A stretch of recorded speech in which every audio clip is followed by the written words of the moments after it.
Alright, heto na. It's time na para i-basket yung ating panlaban para sa final lap Claveria Cagayan ng BBC Season 5.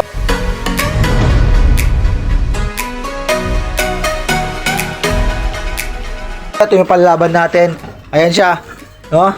So, piniprepare na natin siya dahil sa ilang minuto, ilang oras na lang sasakay na natin siya. No, so hindi tayo magsasakay dahil nga ang sakayan ng ng last lap Claveria Cagayan sa Aslaman, sa main loading station.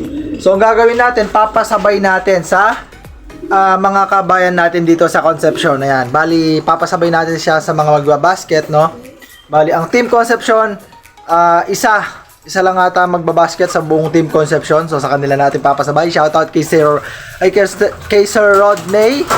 Ayan, na magbabasket ng ibon natin. Abangan nyo na lang yung video, no, sa main loading station. So hindi na tayo sasama doon. Ayan. So yun na, piniprepare ko na siya, no? Ayan. Ano niya ngayon yung kapares niya. So hindi ko pa tinatanggal yung harang. So mamaya ako tatanggalin. Mamaya, mga 10 minutes before ko siya idala kay Sir Rodney, no? Rodney Abul. Ayan, no? O, nasa top condition na to. So kita-kits tayo sa Sunday. Matik yan, ha? Para sa final lap Claveria Cagayan.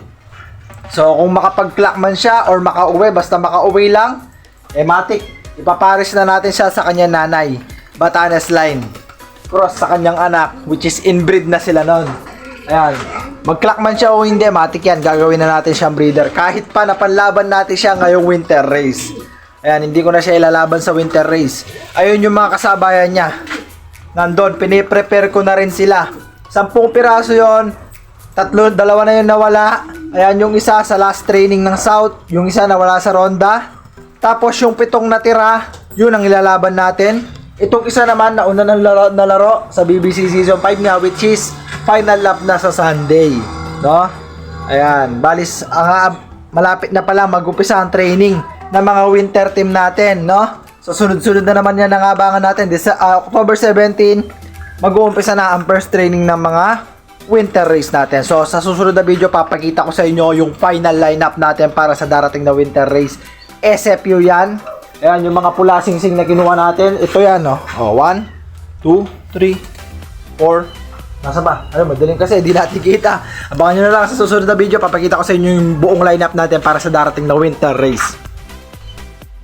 Yo, today is Saturday na nga po mga kalapatids, no? Kasalukuyan nasa track na yung mga panlaban natin, no, para sa final lap Claveria Cagayan bukas, no? So mahaba-habang abangan yan bukas, panigurado. So wala yung ibon natin, ayun, no? Ayun yung kapares niya, naghihintay dahil pagkabalik niya bukas, rekta salang na, recover lang ng konti, breed na agad mga kalapatids. Wala nang patumpik-tumpik pa.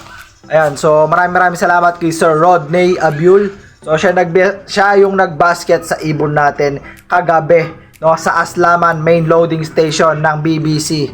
Ayan, shout out kay Sir Rodney Abul. Ayan, maraming salamat, sir. Thank you po sa pag-basket sa ibon natin, no? So yon, panoorin yung video. Ayan, so siya nagbasket. Ayan, panoorin yung video niya. SY Silop 3913. Anong gagawin ko? Hindi, marami ka rin. SFU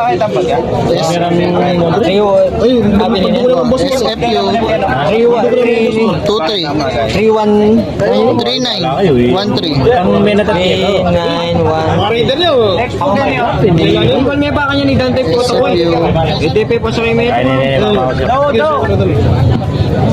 Daw kayo niyo. 231773. Sana par. Tinuro yung bulto ko nga po. May nabri pa sa akin ng presidente.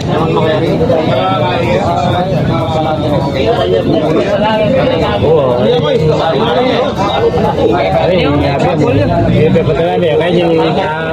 Anyan lagiran niya pin. Sikiran kayo sana. Pwede pinin batal no. Hindi na hindi kayo. Hindi pa sa SY Silop. At ayun, nakita nyo yung video ni Sir Rodney Abul. Ayan, so siya yung nagbasket, nakita nyo na, no? So siya yung nagpa-sticker at tinabot dun sa mga coordinator ng BBC at sinakay dun sa truck. So bukas ang release, update ko kayo, no? Another vlog na naman tayo bukas. So kita-kits tayo bukas, matik yan, abangan tayo mag-aabang tayo. Tignan natin kung makakalusot yung ibon natin dahil nga nakapatibayan yon, no? Nakapatibayan siya na 150,000 guarantee yung patibayan. Mag-clock lang siya mga kalapatids, no? Paparte siya basta mag-clock siya. Kahit ilan pa yung mag-clock, wala nang pake kung pangilan siya sa clocking. Mas maganda kung masolo niya, di ba? Eh di solo natin yung 150k, no? Tingnan natin, di naman pwede mangyari yun. Pwede naman mangyari yun, walang imposible. Lahat pwedeng mangyari sa pigeon racing dahil napakaiwaga niyan.